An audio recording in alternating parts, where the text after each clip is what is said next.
A las muy buenas, bienvenidos al Toro por los Cuernos. Y en esta edición vamos a hablar de la primera parte de la Feria de Otoño 2024. Antes de comenzar con el programa de esta semana, no olvides suscribirte a nuestro canal para no perderte ninguna de nuestras ediciones. Y si quieres que YouTube te avise cuando publiquemos un programa, activa la campana.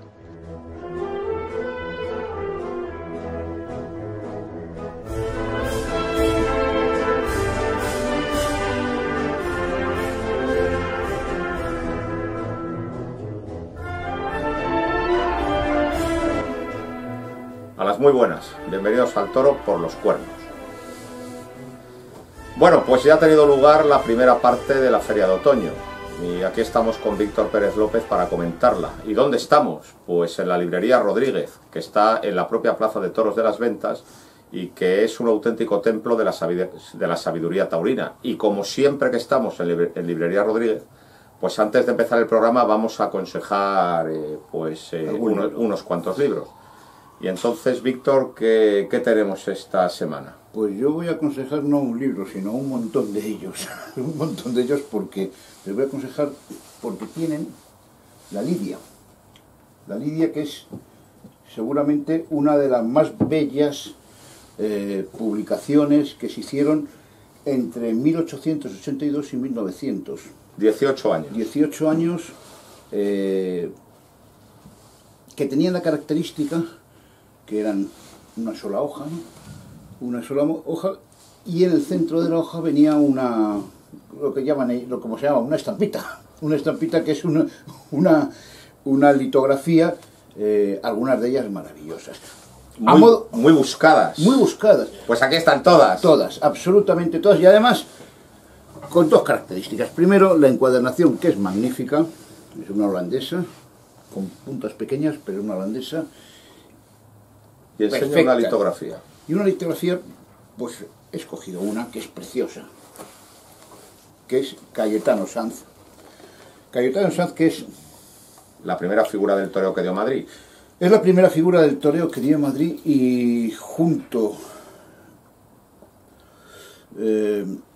con el salamanquino fueron los dos primeros toreros importantes que no eran de Andalucía y que torearon en Andalucía. Es verdad que anteriormente hubo otros toreros, pero los dos primeros toreros que no pertenecían a Andalucía y que fueron verdaderamente importantes fueron Cayetano Sanz y el salamanquino. Y además Cayetano Sanz fue un torero que tuvo fama de ser un hombre muy elegante. Además de muy elegante, también tiene fama, por lo que decían aquí, que cuando se habla del toreo clásico de entonces, tal y como se entendía, que era el toreo sobre todo de Pedro Romero, era el que mejor lo ejecutaba. Tenía una gran mano izquierda y tenía buena espada.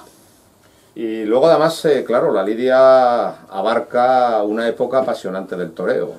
Abarca claro, toda la segunda parte de la competencia de Lagartijo y Frascuelo y todo Guerrita. Y toda la estancia de Guerrita en la cumbre.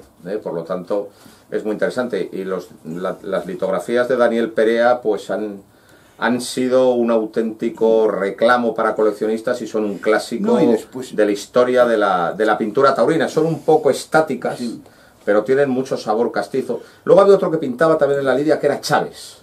Sí. Pero el más apreciado era Perea. Pero yo creo que Perea era más apreciado que Chávez. Sí, era mucho más apreciado. Y después escribían gente importante, o sea, Carmen y Millán yo creo que escribió artículos aquí, Sánchez de Neira, hacía crónicas, o sea, gente muy importante de la época escribían, o sea que además no solamente la litografía, que ya en sí ya tiene valor, sino también la pluma que también tiene valor.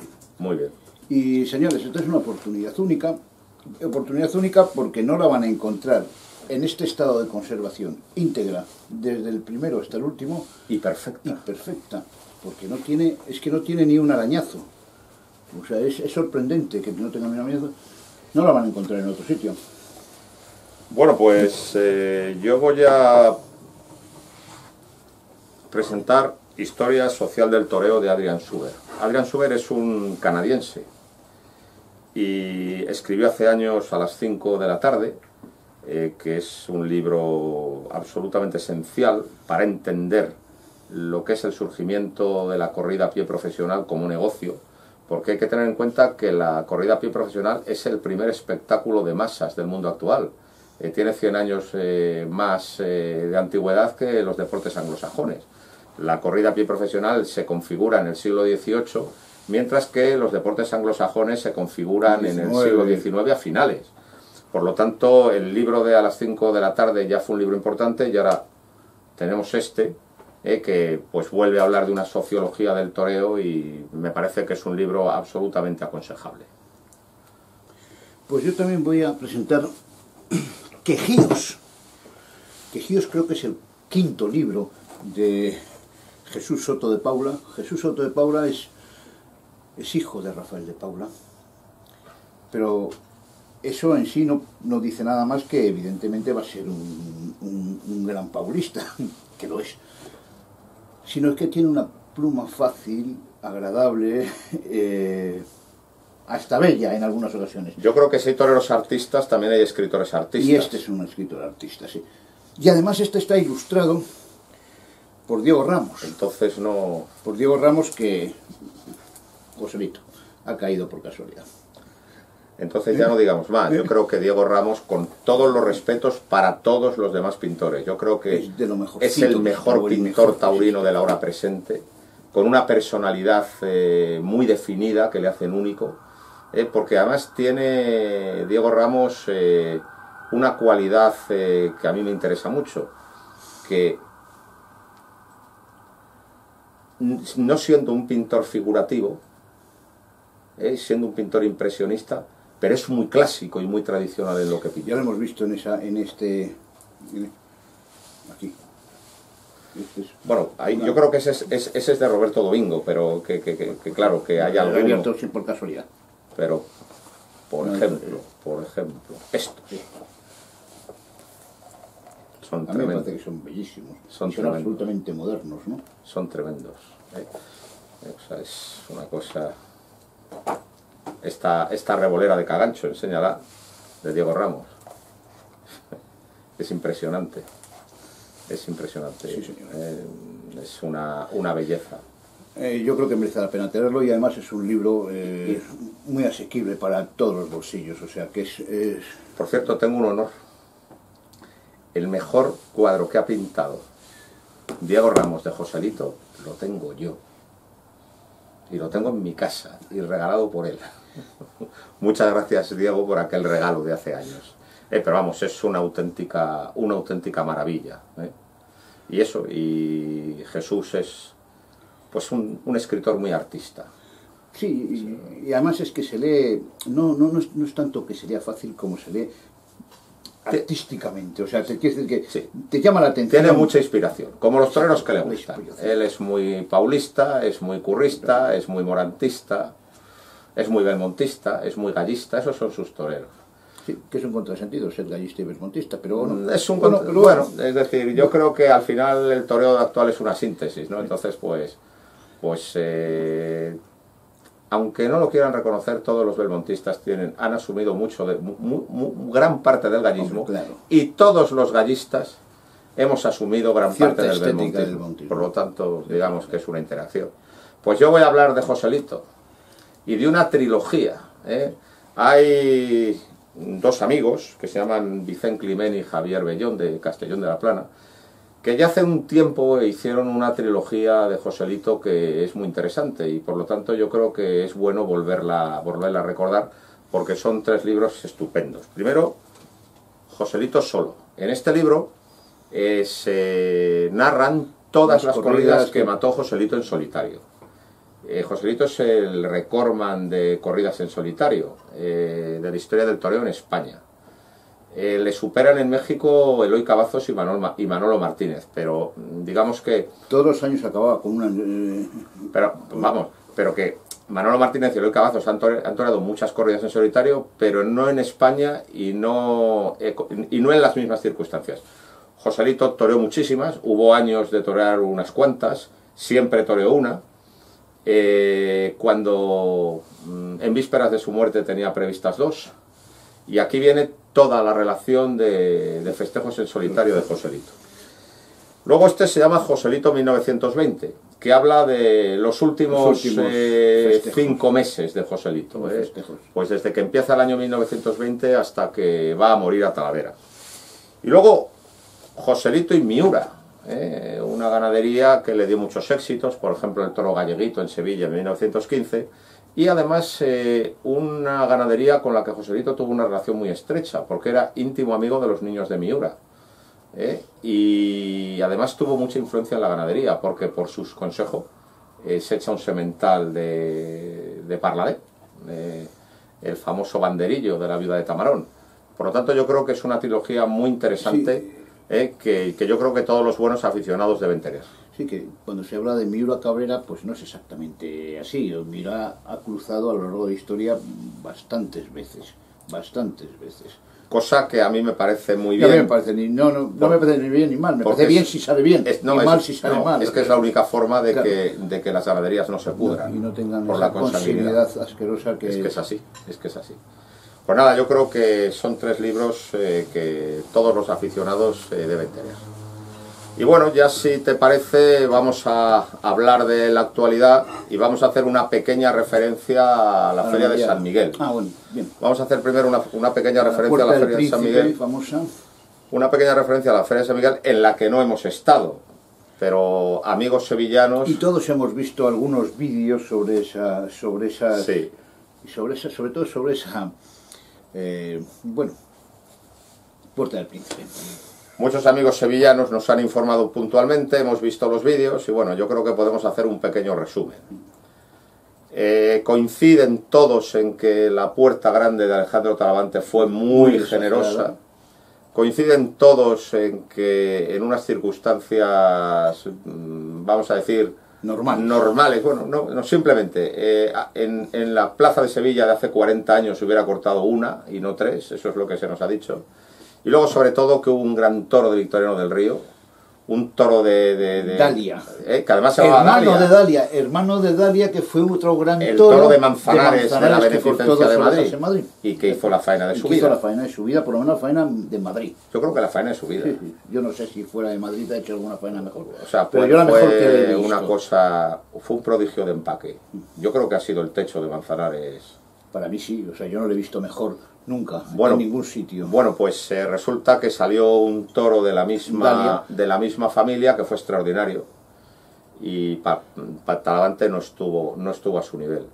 Y luego también me han dicho que cortó una oreja de poco peso Castella y lo más acertado de la tarde corría a cargo de Luque. A mí siempre me han dicho que con una oreja, esa sí que es de verdad. Eso es lo que a mí me han informado y lo poco que yo he visto, porque aquí siempre hablamos, es complicado hablar si no ves una corrida entera, ¿no? Y luego, sí, claro, luego el día siguiente no hay billetes, porque ha pegado un pelotazo la empresa Pajés, ha habido grandes entradas en la maestranza.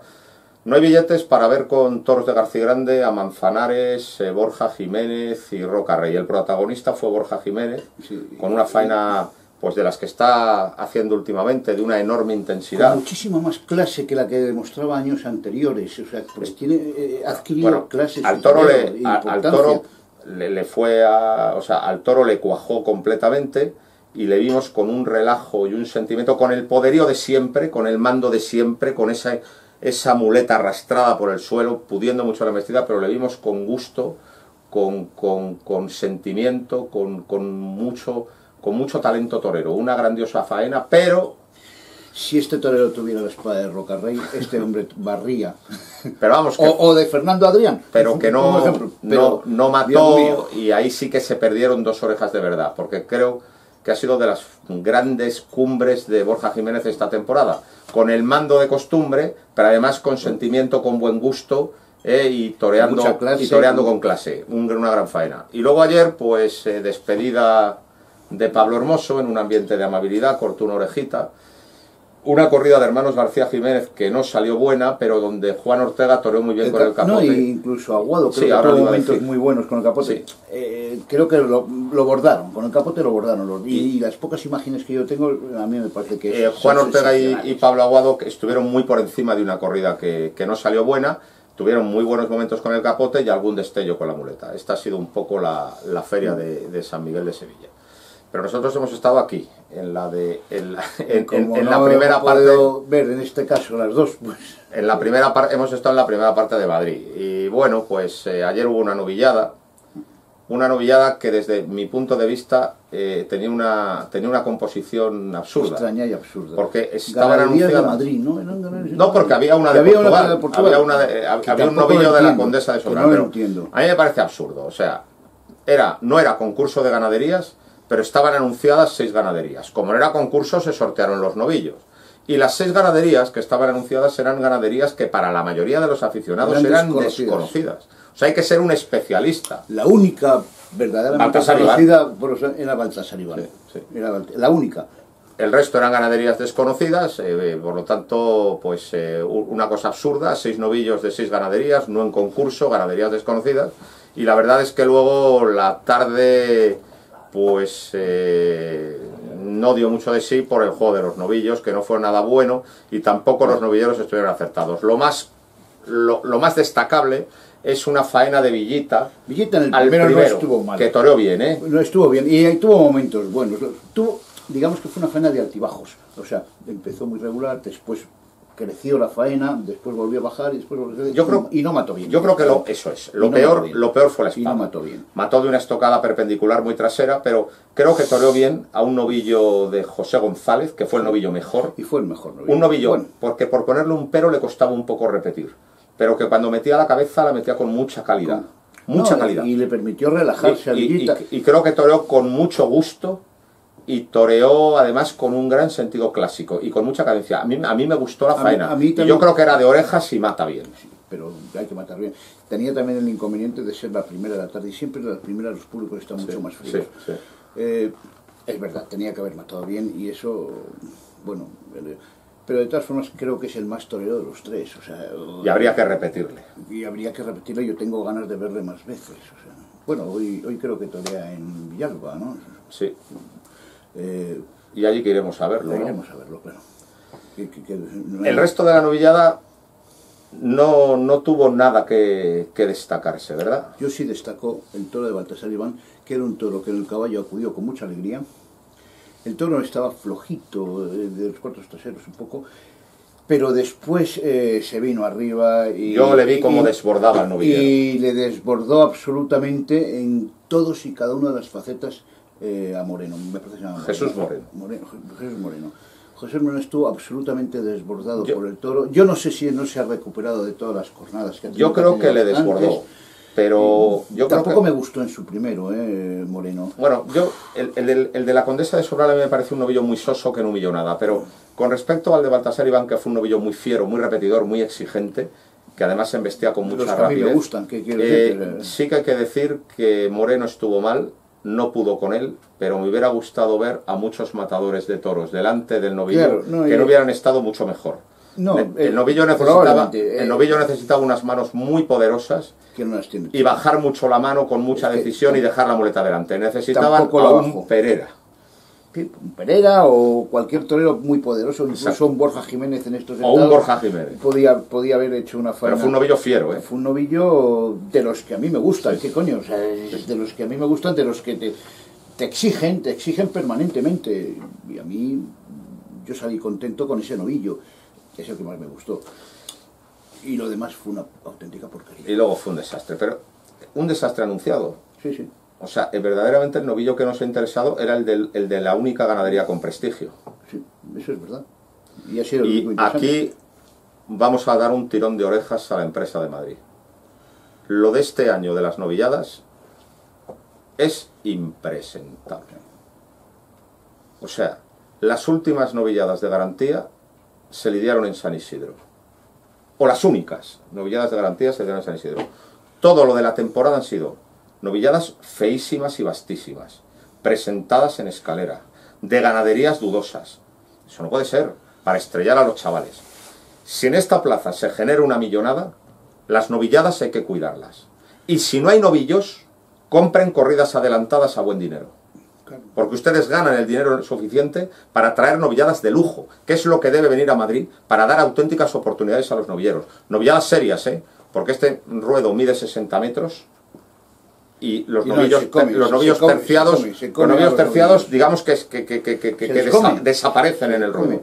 Novilladas serias, pero con buenas hechuras y de ganaderías de confianza, para que los novilleros puedan tener buenas oportunidades. Sí, lo de este verano no ha tenido nombre. No, ha habido, es verdad que no ha habido una novillada buena, ni una. Yo no recuerdo ninguna novillada. Es que no puede ser. Puede decir, hay que traer novilladas buenas. Y si hay que comprar corridas adelantadas, se compran. Que para eso es la primera plaza del mundo y ganan una pasta. Por cierto, ganan una pasta, entre otras cosas, porque tienen una ventaja que nunca tuvo ninguna empresa, que es poder poner los precios que les da la gana. Entre otras cosas. Y bueno, es que así están. Si nos fijamos Madrid en el día de Ponce, bueno, la novillada había media entrada. Pero el día Ponce, por ejemplo, sin anticipar lo que la corrida de Ponce, vemos que el 9 estaba lleno. Y después el 8, el 7, así hasta el 3, que son los tendidos de sol. Baratos. De sol baratos, y el clásico del 9, que son de los aficionados de toda la vida. Esos estaban llenos. Y los de sol y los de sol y sombra. Pero el 10, el 1 y el 2... Los tendidos altos estaban vacíos. Estaban semivacíos. Porque son muy caras. Porque tú tienes que pagar 100 y pico euros para una corrida y es una exageración. Es una exageración. Claro. Y otra cosa, dicen que tienen 18.500 abonados. Yo no me lo termino de creer. Ten en cuenta que entre los 18.500 abonados primero hay que quitar los 2.800 juveniles, que unas veces vienen y otras no. Y hay que descartar a los jubilados. Y los jubilados, que esos vienen también, unas veces con vienen... abono de regalo. Con abonos de regalo, que es indecente. Es un agravio. Es un agravio. Es indecente que un jubilado tenga un abono gratis y que el resto de abonados tengan unos abonos... Y es indecente que el que quiera traer a una persona invitada tengas que gastar 200 euros. Y luego además otra cosa que hay que tener muy en cuenta, y es que las circunstancias económicas en España han cambiado, y ahora quienes tienen el sueldo más seguro, ya los únicos que se lo suben todos los años es a los jubilados. Sí, pero yo creo que es una cuestión... No puede ser. Es una cuestión política, o sea, la gestión que ha hecho con la comunidad, pero a mí me parece... Y mira que yo soy jubilado, pero... Sí. Pero, o sea, los abonos de jubilado, es indecente. Teniendo en cuenta que son de andanada, pues no pueden tener precios demasiado altos. Pero que claro, tengan, pues pero que paguen, igual que pago yo. Y pagas tú. Claro, sí, y pago. Pues bueno, tú tienes uno de jubilado, pero conservas el tuyo. Sí. Por eso digo que es indecente. Y además es que sería fácil. O sea, yo creo que casi todos los aficionados pagar 150 euros o algo simbólico, pero que paguen. Y luego otra cosa que me contaste tú, un tipo que estaba en la cola y decía, no, yo le voy a sacar uno a mi mujer, que los toros no le gustan, pero para que venga los 2 días de Roca Rey. Exactamente. Eso no puede ser. Y seguramente nada más ha venido los 2 días de Roca Rey, porque si tú ves en las andanadas, hay muchísimos agujeros. Hay muchos agujeros. Por lo cual no puede ser. Por lo tanto, también deberían controlar aquellos abonos que no tengan un mínimo de festejos y un mínimo alto de festejos, deberían eliminarse para otros jubilados, si quieren, como mal menor que sea gratuito, pero bueno, para otros abonados y no alguien que venga para ver una corrida. Y luego otro asunto del que yo no me resigno es el asunto de que no haya toros los domingos del mes de julio. Yo no me resigno. O sea, y eso desde luego en el próximo pliego tiene que quedar claro que tiene que haber toros todos los domingos. Yo estoy de acuerdo. Y luego otra cosa, sí que es cierto que en ciertos carteles muy redondos, pues sí que era conveniente una subida de entrada, una subida de precios. Yo estoy de acuerdo pero con ello.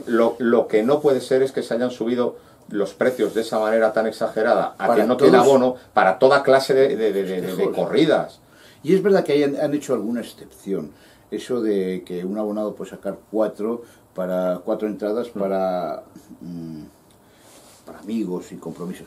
Siempre en verano, no jamás eso en San Isidro. O sea, sí es verdad que hubo un día exclusivamente que hicieron un 2 por 1. Una entrada te regalaban otra.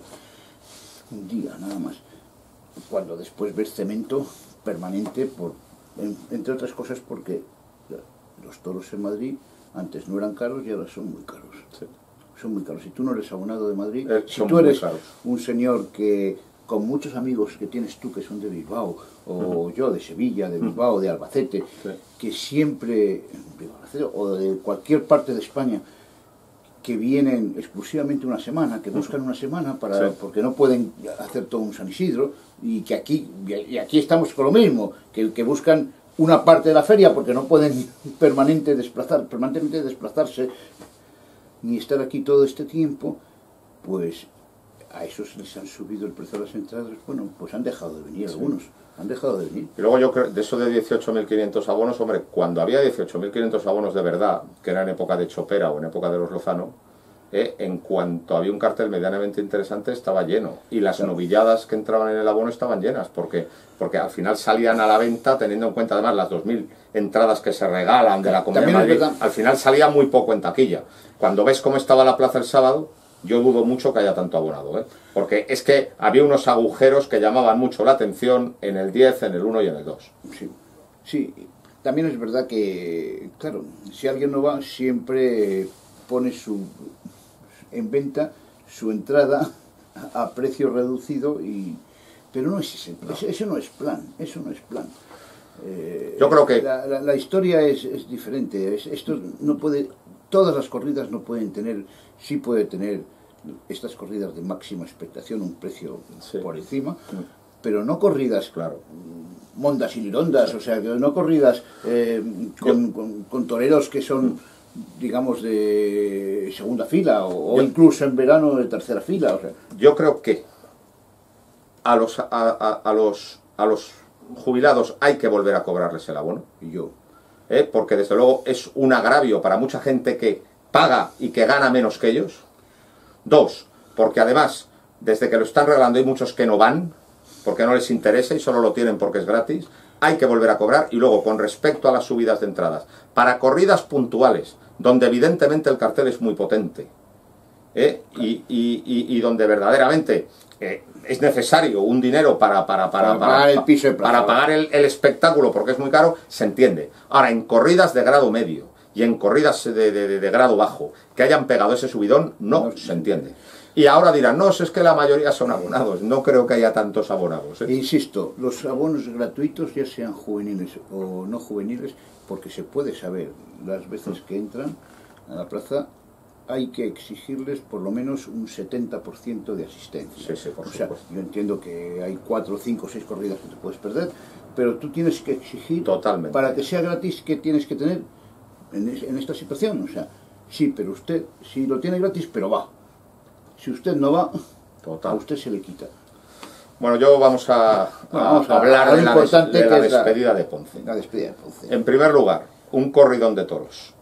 3 de Garcigrande y 3 de Juan Pedro Domecq, tremendamente serios. Unos pavos. O sea, no vino a despedirse con una corridita aliviada. Eran pavos. En primer lugar. En segundo lugar, yo me he alegrado mucho de la Puerta Grande de Enrique Ponce. Y me he alegrado mucho porque es una figura histórica. Enrique Ponce es el Lagartijo del siglo XX. Solo Pedro Romero y Lagartijo tienen una trayectoria con sus números. Y además, a Enrique Ponce, en esta plaza se le han quitado muchas puertas grandes en los años 90. Muchísimas. Días heroicos, con corridas muy mansas y muy complicadas de Sepúlveda, de Atanasio, y se le ha negado la segunda oreja, por ejemplo, el día del Lironcito, que le negaran la segunda oreja. Ese, si quieres, es el mayor pecado que tiene la Plaza de Madrid. Por lo tanto, estoy encantado de verle salir por la Puerta Grande. Un torero con el que esta plaza no ha estado no ha estado a la altura. Yo creo que ha tenido intermitencia. Igual que tampoco ha estado a la altura con el Juli, igual que no estuvo a la altura en tiempos con Guerrita. Siempre los toreros de mucho poder y de mucha técnica son unos incomprendidos en esta plaza.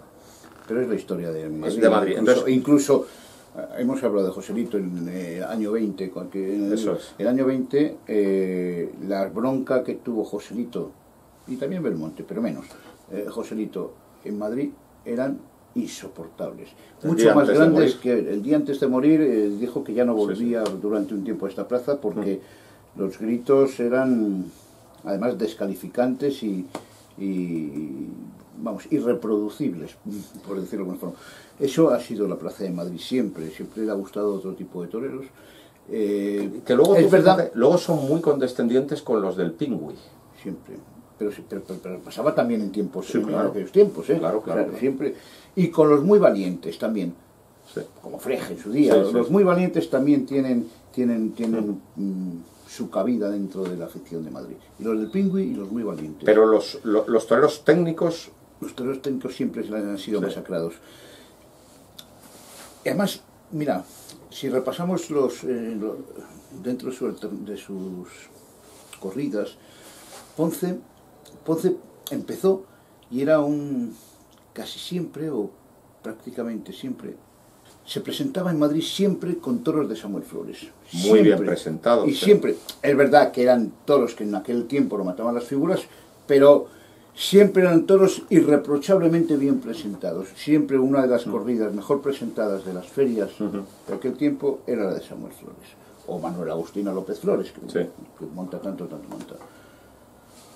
Después, de alguna forma, evoluciona con Atanasio y toros Atanasios. Es en el mismo tiempo. Yo creo que... Pero en el mismo tiempo, y luego posteriormente, igual que deja de torear lo de Samuel y se centra mucho más en todo lo... Atanasio, hay dos etapas. Mientras le apodera únicamente Juan Ruiz Palomares, es muy partidario de Samuel, muy partidario de Sepúlveda, del Puerto, de Atanasio, y siempre viene con un toro muy armado, que es la misma política que, por ejemplo, tiene en Bilbao, que es otra de sus plazas a las que él da mucha importancia. La cosa cambia. Vino aquí con una corrida de Dolores Aguirre. La cosa cambia cuando entra en el apoderamiento Victoriano Valencia, y ahí ya hay un decantamiento más hacia las ganaderías de Encaste Domecq. Pero fuera de Madrid. En Madrid, sin embargo, en Madrid no. Pero también, solamente la última Puerta Grande sale con toros, me parece que... Sí, de García Grande.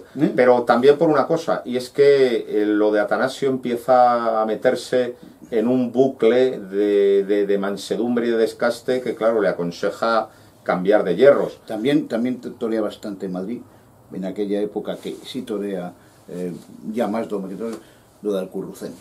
Pero tú fíjate que la salida por la Puerta Grande con la de García Grande era una tía, Claro que sí. O sea, hombre, hay que decir también que la segunda salida por la Puerta Grande fue con un victorino. Sí, en una goyesca. En una goyesca con, me parece que era César Rincón. Con César Rincón.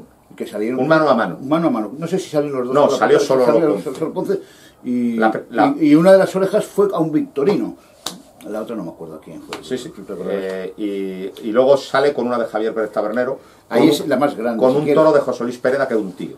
¿Te acuerdas que se metieron dos de José Luis Pereda? Sí, me acuerdo de la faena al toro de Javier Pérez, que fue magnífica. Una faena magnífica. Que fue de 2 orejas. Y luego estuvo fenomenal estuvo también muy bien con el toro de Pereda, que le corta una. Sí. Ese día pero ninguna de todas las que hemos dicho, de salida por los grandes, se parecen ni en esto a la faena del Lironcito. No, la del Lironcito es la faena de Ponce Madrid. Es la faena de Ponce Madrid, y que le dieron una oreja... ese día, por cierto, ¿sabes quién era el presidente? La Marca. Sí, no. Ese día metió la pata totalmente y él es consciente. Es consciente. Porque ha sido un alarde de poderío, porque cómo era el toro. Fue una auténtica fiera y además era un tío. Sí, de esos, yo de lo que me acuerdo... Esos toros fieros que en un día de inspiración hizo una faena magnífica. Ponce aparece por aquí en la Feria de Otoño del 88 y sorprende por su sapiencia. Además con una noviada muy dura de José Samuel Pereira Lupi.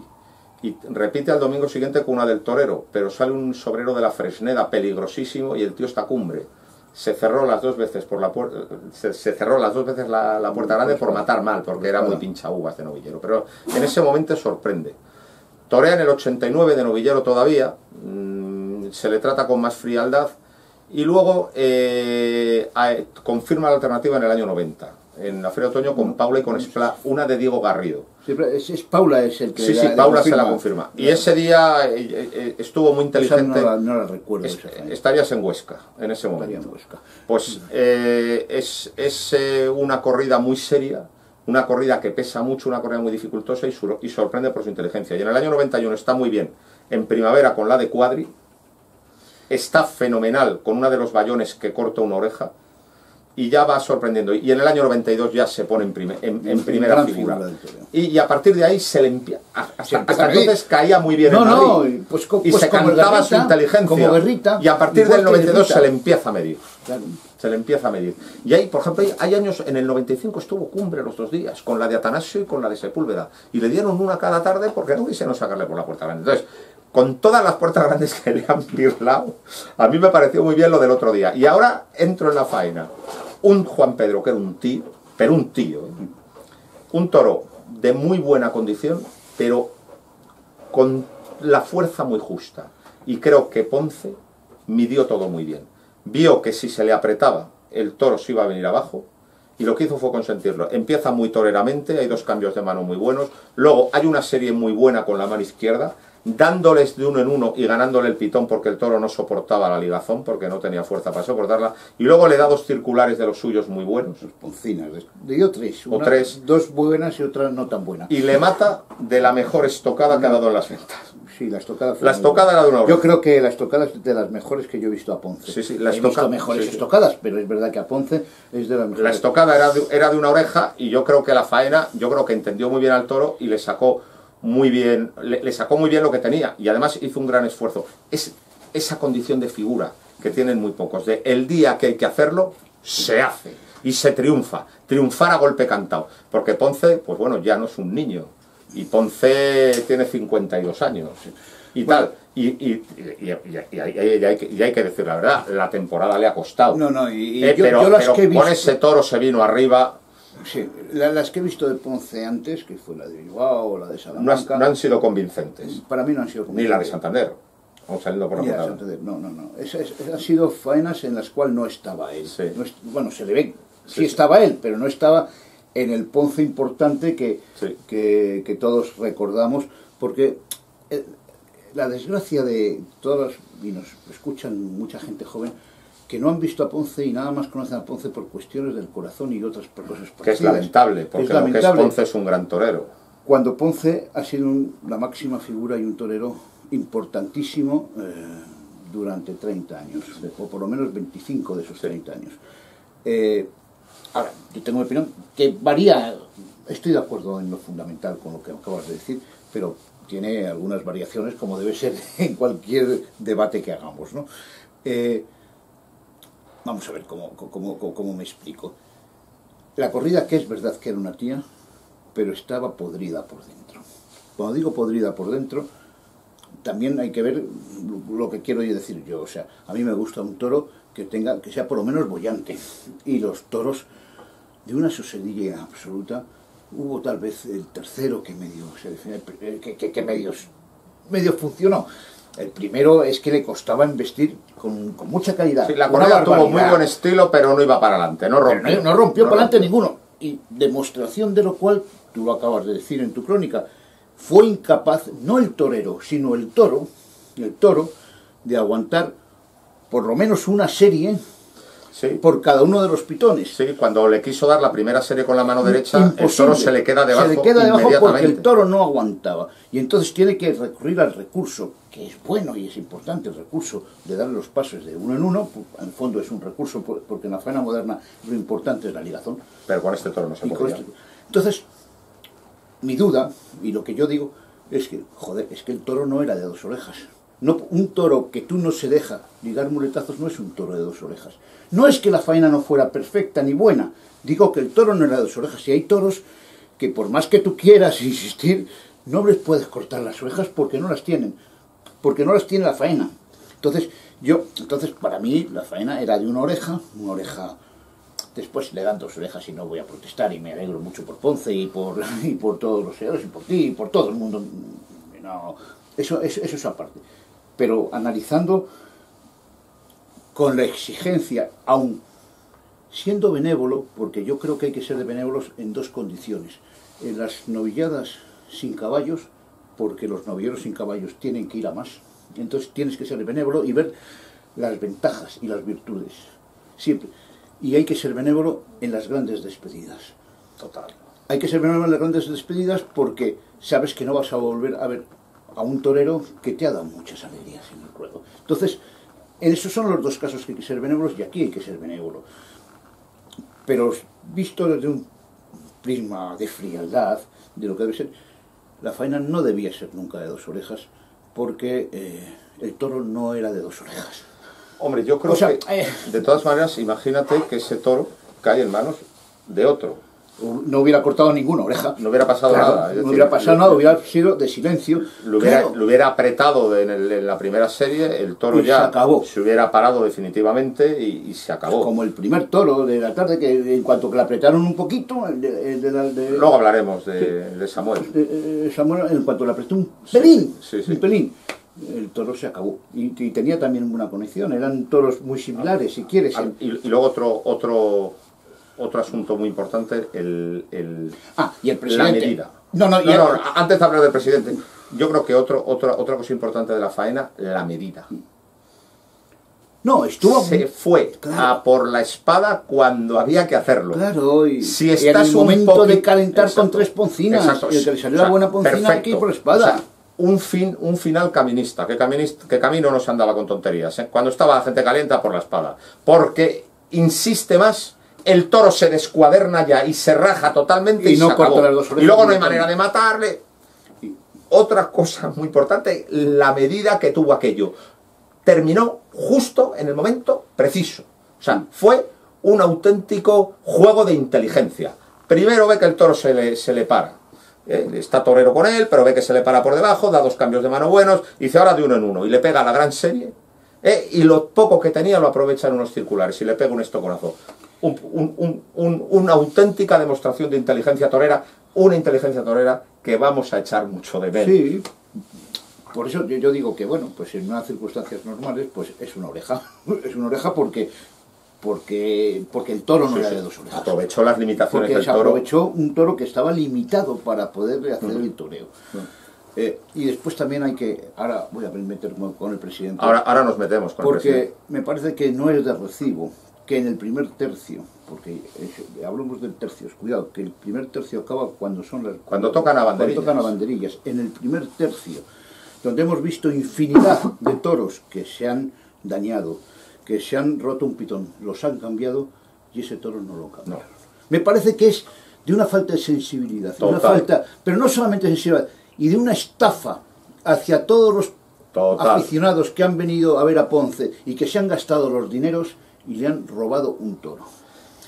Aquí hay que decir una cosa. Hay un artículo en el reglamento que dice que si el toro se estropea durante la lidia y dentro del ruedo no hay que devolverlo. Pero ese es un artículo nefasto. Ese es un artículo que está puesto para defender al empresario. Y ese artículo está puesto por presión del empresario. Pero es una estafa al público que paga, porque se le quita un toro. Por lo tanto, ese artículo hay que modificarlo en una revisión. Y además otra cosa. La primera obligación que tiene un presidente, la primera, es el mantenimiento del orden público. Sí, evitar el escándalo. Evitar el escándalo. Y hay que aplicar el sentido común. Y evidentemente un toro con un cuerno roto por la mitad, y además en el primer tercio, ese toro hay que cambiarlo. O sea, si eso ocurre en el último tercio, evidentemente, incluso si ocurren banderillas, yo entiendo que no se cambie. Pues ya está, hemos cambiado de tercio. Pero en el primer tercio, claro, coño, en el primer tercio, ¿cómo no lo vas a cambiar? Claro que sí. Es que no es de recibo, claro aunque sea reglamentario, porque yo no estoy hablando de que no sea reglamentario lo que sea. Habrá que cambiar el reglamento en eso. Habría que cambiar el reglamento y además ha demostrado este señor presidente una falta tremenda de sensibilidad. Que a lo mejor, fíjate, si sale un toro de verdad y le corta 2 orejas o una oreja, pues no necesitamos que le den esa segunda oreja que para mí ha sido forzada. O sea, no debía ser. Pero ha sido lo que ha sido. Y luego, también hablando de segundas orejas, ya para poner todo en su debido contexto, es que últimamente la Plaza de Madrid ha perdido el rumbo. Y entonces, usted no puede protestar esa segunda oreja cuando hemos visto cortar 2 segundas orejas a Antonio Ferrera, que válgame Dios. Sí. Con el toro de Zalduendo, acuérdate, y luego el día de la Encerrona. Cortó una segunda oreja de cada toro, después de 2 faenas donde no hubo nada. O por ejemplo... Y que por supuesto tú y yo protestamos. Exacto. Por ejemplo, yo a Fernando Adrián no le he protestado las orejas, porque el tío se entrega y porque además el tío se va detrás de la espada. Pero también hay que reconocer que muchas segundas orejas de Fernando Adrián no han estado a la altura de la calidad del toro, que yo no las he protestado, porque yo... de segundas orejas en Madrid creo que no yo lo que una, yo, o sea, yo lo que valora... Sí, la del la del Juan Pedro y la del García Grande. Sí, dos, perdón. Entonces yo no protesto ninguna, porque yo lo que valoro más en los toreros jóvenes es la entrega, la capacidad de ligar los muletazos en el sitio sin moverse e irse detrás de la espada. Ya aprenderán a torear. Que esto es una cosa muy larga, o sea, yo no las he protestado. Pero desde luego lo que es la calidad intrínseca no era de dos orejas. Y se han dado. En este contexto, vuelvo a repetir, las de Fernando Adrián yo no las he protestado. Las de Ferreras sí, Pero cuidado, las de Ferreras sí. No las hemos protestado, pero aquí creo que sí lo hemos dicho, que era un exagerado. Era una exageración esa segunda oreja. Las de Ferreras sí que... Exactamente igual. Las de Ferreras sí que las hemos protestado. Bueno, porque esas eran todavía más indecentes. Entonces, en este contexto, el día de la despedida de Ponce, ponerse estrecho... Claro, sí, es que no tiene sentido. Por eso te estoy diciendo que yo evidentemente no le he pedido, analizando como creo que es la obligación en un momento determinado, como ahora, analizar las faenas. Pienso que la faena es de una oreja, fundamentalmente por la espada, que es magnífica. Yo lo que pienso es faena de una oreja, estocada de una oreja, igual a dos. Bueno, eso es lo que yo pienso. Bueno, pero me parece bien, si yo no estoy en contra que le hayan dado ya lo sé. Que yo simplemente además, estoy analizando fríamente lo que creo y luego además es que deberían haberle dado, pero bueno, ten en cuenta, también creo firmemente que tenían que haber cambiado ese toro y que tenía que haber tenido la oportunidad de haber recortado una oreja, dos orejas o lo que sea al toro que hubiera correspondido, por supuesto. Y luego además es que hay que tener en cuenta que yo estaba muy emocionado, como voy a estar muy emocionado el día 9 en Valencia, que ya tengo todo preparado. Día de lujo me voy a echar en Valencia, Sí. Contra barrera de sombra, sin tonterías. Me voy a ir a comer a casa Roberto, o sea, va a ser el día entero, ¿sabes? Yo estoy muy emocionado. Yo me cogí el día 16 de marzo de 1990 un autobús para ver tomar la alternativa a Ponce, de manos de Joselito y Litri, que yo era un estudiantillo entonces, con bocata desde Madrid porque solo había dinero para la entrada en aquellos tiempos. Le he visto toda su carrera. Sí, pues tú has sido un seguidor de Ponce, sí. De absolutamente toda su carrera, independientemente que se le puede criticar también, los momentos... También ha pasado una cosa, yo que soy abonado de Bilbao desde niño, se da la circunstancia de que en Bilbao ha sido su plaza. Valencia y Bilbao han sido sus plazas, total. Madrid está en medio y Sevilla no ha sido su Pero plaza. En Sevilla hizo una faena un toro de Falduendo que si le mete la espada le corta el rabo, y no se la metió, ¿te acuerdas? Sí. Bueno, no ya la vi, una vez, sí me acuerdo. Y ya ha salido una vez por la puerta del Príncipe. Pero a pesar de eso no ha sido... No, pero no ha sido un toro de Sevilla. Pero bueno, yo he sido muy de Ponce. Le he visto toda la trayectoria. He visto sus gestas, porque hay que decir que es el torero, la figura del toreo moderna, que más corridas duras ha matado. Ha matado 30 y tantas corridas de Vitorino. He visto sus despliegues de inteligencia, porque sobre todo en lo que Ponce ha sido bueno es en pensar delante de la cara del toro con mucha rapidez. No, ahí estoy de acuerdo contigo. Y entonces yo, claro, para mí era muy importante la tarde del sábado y quería una despedida a la altura de una gran trayectoria. Y luego además, a lo mejor con un toro pastueño me gusta más Morante. Y a mí. Pero con el toro malo... A mí me gusta más Ponce. No ha habido nadie como Ponce, porque hemos visto a muchos poder a los toros malos, pero es que Ponce los toreaba como si fueran buenos. O sea, es que los llevaba y los traía y los ligaba a la serie en redondo como si fueran buenos. Ha tenido un talento... y otra cosa, ha sido un torero de clase. Si se hubiera limitado a esperar al toro potable y hubiera rechazado los buenos, como han hecho muchos, ahora diríamos, ¿qué clase tiene? Pero como lo ha hecho con todos, encima nadie o casi nadie se lo aprecia. Ha sido un torero muy importante, que ha tenido una espada muy desigual, porque con una espada contundente... Hubiera cortado muchas más orejas. Aquí hubiera salido muchísimas veces más por la puerta grande y sería intocable. Y es un torero sobre todo muy responsable, de ir a todas partes, de ir a dar la cara. Entonces es un Tuvo torero... una etapa de 5 o 6 años, yo no sé si me imagino por lo que fuera, que de alguna forma no se entendió con la Expresa de Madrid y no vino a Madrid. Yo creo que hay 20 años, del año, se pone en figura en el año 92, pues más o menos hasta 2010, son 18 años, esos 18 años fueron importantísimos. Luego ya, del 2010, pues bueno, pues digamos que es totalmente comprensible, pues digamos que ha bajado más el acelerador. En los últimos años, evidentemente, había bajado. Ha bajado un poco el acelerador, pero Pero vamos, ha sido un torero que ya, lo que digo, es decir, tiene unos números que son absolutamente impresionantes, que solo están al nivel de Pedro Romero y de Lagartijo. Y otra cosa, conforme vayan pasando los años, pero eso siempre pasará. Va a crecer, va a crecer. ¿Tú te acuerdas cuando yo era niño y tú eras joven? Que Paco Camino y el Viti... Como creció la leyenda de Camino. Pero tú te acuerdas que Paco Camino y el Viti cuando tú eras joven ya y yo era niño... Ya está aquí con la mandanga, el niño de la mandanga. O el Viti, a ver si deja, ya de aparcar al toro con los inválidos, ¿te acuerdas? Otro inválido para el Viti, que decían. Navalón, aquella crónica terrible de Navalón, Viti vete. Y tú fíjate, o sea, yo he visto los últimos años de aquello, y ahora fíjate que son intocables. Son intocables. Claro, porque han sido dos toreros monumentales. Dentro de 30 o 40 años, Ponce, si esto sigue adelante, que esperemos que sí. Esperemos que sí. Ponce estará en esa leyenda, total, donde se le valorará todo lo bueno, total, que hizo muchas cosas buenas, y no se le negará todo lo malo, que también hizo cosas malas. Pero muy pocas en relación con otros. Tú sabes y lo muy peor. Pocas en relación con las cosas buenas. Tú sabes lo peor que para mí ha tenido Ponce. Para mí para mí la pesadez.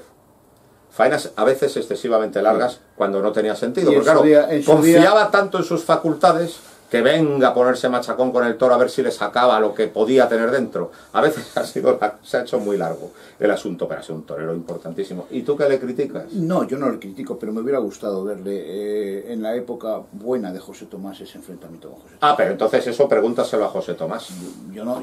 A mí también yo no lo he acusado, a mí me hubiera gustado a mí también me hubiera gustado verlo, pero la auténtica realidad es que en unos Sanfermines estaban anunciados juntos y el que se cayó del cartel fue José Tomás. Y en una feria de Bilbao estuvieron anunciados juntos en el 98 y quien se cayó fue José Tomás. O sea, pregúntaselo a él. A mí me hubiera gustado verlo. A mí también me hubiera gustado verlo, pero es lo que ha habido. Sí, pero que al final quedan como, digamos, las decepciones como aficionado, no por culpa del torero, sino decepciones en sí, como ahora mismo... No, pero yo creo que todo eso ha sido también por ejemplo, tampoco se entiende que en estos últimos años no hayan toreado juntos en todas partes Diego Ventura y Guillermo Hermoso. Es una absurdez. Ha sido una absurdez que además ha sido muy dañina para el toreo a caballo. Muy dañina. Pues tampoco se entiende. Como no se entiende tampoco se entiende que José Tomás y Ponce no hayan toreado juntos varios años en todas partes. Pero quizás sea producto de un ambiente taurino muy tolerante. Es decir, en otra época del toreo, en época de Joselito y Belmonte, en época hubiera sido sí inconcebible. Hubieran toreado sí o sí, porque si no la gente se los hubiera comido. Se los come. Ahora hay un ambiente tolerante que ha propiciado pues esta pena lamentable, porque hubiera sido muy importante y muy interesante, porque además te digo una cosa, si es que eran complementarios, si es que se hubieran ayudado el uno al otro. Como se ayudaron Joselito y lo mismo. O sea, eran complementarios en todo. O sea, vamos a ver. Ponce no es intenso, pero es extenso. Pero José Tomás no es extenso, pero es intenso. Perfectos. Es que eran perfectos. Y ahora mismo también existen esas cosas. O sea, ahora mismo ocurre otra cosa todavía más grave. Es como los carteles los cierran las casas. O sea, vienen la casa de Quita Roca Rey, que le quieren todos porque llena la plaza. Los demás, aquí vienen los de la Casa de Matilla, los toreros de la Casa de Matilla, y siempre están juntos. Con la única variación de algunos suelto amigo afín, pero siempre están juntos. Viene otra casa igual, siempre juntos. Y sin embargo hay toreros interesantes en las dos casas y nunca torean. Nunca torean. Sí. Y está pasando eso. Pero también ha pasado en otra época del toreo. Sí, pero yo estoy hablando de lo que está pasando ahora. El cordobés no toreó con Antonio Ordóñez. Pero porque Antonio Ordóñez no quería torear con el cordobés. Se negaba a torear con el cordobés. Pero, por ejemplo, en otra época se le hubiera obligado. Claro. Dentro de los círculos cerrados del toreo o del torismo, que el cordobés pues no entraba en todo el mundo, dentro de los círculos abiertos de la afición y del pueblo español y el pueblo americano, el cordobés estaba en todas partes. O sea, el cordobés traspasaba lo que es la tauromaquia cerrada del mundo del aficionado. Lo traspasó, vamos, con amplitud, o sea, y eso luego siempre no le vino bien para el círculo cerrado de aficionados. Pero es importante analizar, o sea, es otra historia, lo del cordobés es otra historia. El cordobés 1 millón de pelas, Antonio Ordóñez 350.000. Ya, claro. Por ahí va la cosa también. Sí. Por eso, porque uno era un círculo cerrado y otro era un círculo de toda España. O sea. Y otra cosa que hay que agradecer a Ponce es que en el año duro de la pandemia, todo el mundo estaba, el año 20, todo el mundo estuvo detrás de la mata esperando a ver qué pasaba. Y Ponce se dejaba televisar, se dejaba anunciar en todas partes para que hubiera toros. Eso hay que apuntárselo en el haber, ¿eh? Pues apuntado está. Pues Galván tuvo, si quieres, el toro, para mí, si quieres, el toro que tenía, el que se movía más de la corrida, por decirlo de alguna forma, el tercero, que se movía un poquito más. Es verdad que tenía el defecto o virtud, según lo entendamos, que se abría demasiado. Es un toro que se abría una barbaridad. Yo en cuanto le vi salirse por la cabeza del caballo, se lo comenté a mi compañero de localidad. Digo, va a ser en la muleta la cosa más fácil del mundo. Claro. Y fue la cosa más fácil del mundo. Se abría una barbaridad. Y el torero, pues torea como torea él. O sea, el primer pase que le da sitio siempre le desplaza demasiado para afuera. El segundo ya se lo encuentra descolocado. Le da el segundo, que es otro muletazo fallido. Y el tercero es el que unas veces se lo ajusta, otras veces no. A mí me parece que Galván me sigue pareciendo que es un torero que el toro pinturero de rodilla agachada, de toreo a dos manos, lo aborda, pero el toreo fundamental no lo aborda. Que estoy al 100% de acuerdo contigo. Es un torero sobre todo de detalles, de pinturería. Los detalles lo aborda. Lo que es el toreo accesorio, pero lo que es el toreo en redondo, el toreo fundamental, que es el toreo en redondo, ligar una serie de 4 muletazos, en ese no. Ahí falla. Y luego el toro sí que es verdad que tuvo una salida muy fácil, y él estuvo, pues como está él, muy pinturero, con mucho gusto, tuvo 2 series buenas, que hubo el problema que tú has dicho, y luego el toro el toro en un momento dado se paró y ya no quiso embestir más. Pero lo que embistió duró para cortar una oreja. Yo creo que si lo hubiera hecho con más importancia, por decirlo de alguna forma, pues lo podía haber hecho. Sí. Porque después siempre tiene la posibilidad de hacer esas 2 series grandes y después la pinturería que él tiene, que ahí también se luce. Bueno, no salió así, pues lo siento. Su segundo toro no valió nada.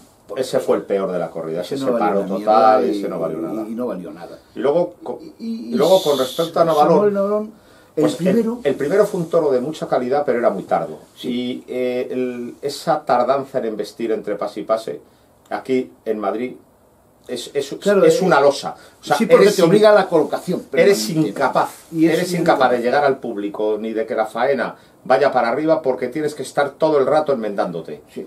Y hubo una serie buena, bastante intensa, pero solo una porque al toro le costaba mucho repetir. Y mira que tenía muy buen estilo. Buen estilo. Tenía muy buen estilo, pero desde el principio ya muy tardito, muy paradito. Un toro demasiado gordo, demasiado enorme. Un toro de 600 y pico kilos. Y luego el sexto, que fue el toro de más temperamento de toda la corrida, el de Juan Pedro, yo creo que estuvo muy bien. Estuvo muy valiente.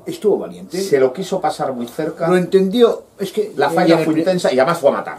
Y en el primero también se lo pasó. No es un torero que se lo pasa. A lo mejor le falta ese hacerse, y con ese hacerse... Era la segunda corrida de toro. Claro, por eso ese hacerse es entender el toro, ese templar mejor a los toros. Pero bueno, eso yo creo que todo eso se puede aprender y vamos a ver hasta dónde puede llegar. Yo no, insisto, como decía con los novieros y caballos, con los recién alternativados, tampoco me voy a poner exigente, ¿no? A mí me pareció que para ser la segunda corrida de toros. Y estuvo muy valiente, se puso ahí, bueno, cortó una oreja, tuvo un revolcón, le dio una oreja.